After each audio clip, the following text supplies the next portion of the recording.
Patibong ni Duterte ang kanyang pagsama sa Netherlands at nahulog ang PNP at Marcos administrasyon, hindi lingid sa kaalaman ng marami na matagal nang matalas ang pananaw ni dating Pangulong Rodrigo Rody Duterte pagdating sa larangan ng politika at estratehiya.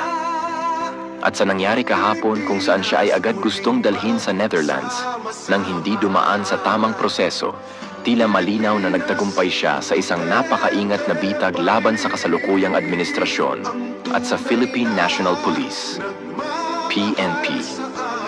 Ang paglabag sa Rome Statute at ang Poisonous Tree, isa sa pinakamahalagang aspeto ng batas sa International Criminal Court, ICC, ay ang pagsunod sa Article 59(3) ng Rome Statute na nagsasaad na ang sino mang inaresto ay may karapatan munang dumaan sa korte ng kanilang sariling bansa para sa interim release o pansamantalang paglaya habang inaayos ang proseso ng pagsuko.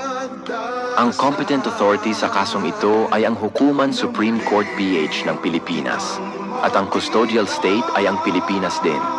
Ngunit ano ang nangyari?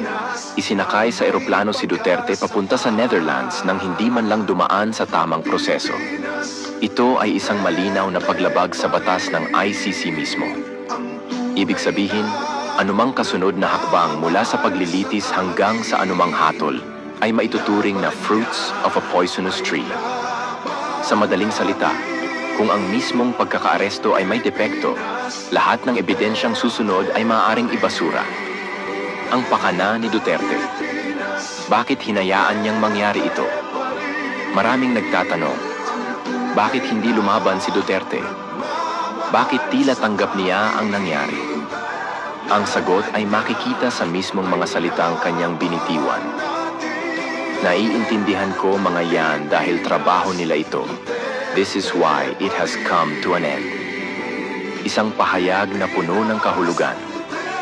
Ipinapakita nito na alam niyang darating ito at hinayaan niya ito mangyari hindi dahil wala siyang magawa, kundi dahil gusto niyang ilagay sa alanganin ang PNP, ang ICC at ang Administrasyong Marcos. Ang mensahe ay malinaw. Ang PNP at ang gobyerno mismo ang lumabag sa due process, hindi siya. Sa ganitong paraan, hindi lang niya napakita ang kahinaan ng kasalukuyang administrasyon, kundi inilagay rin niya sa peligro ang mismong kaso laban sa kanya. Paano nahulog ang Marcos admin at PNP sa bitag? Una, pagsunod ng PNP ng walang due process. Sa halip na siguruhing dumaan sa korte ng Pilipinas, agad nilang isinuko si Duterte sa ICC, isang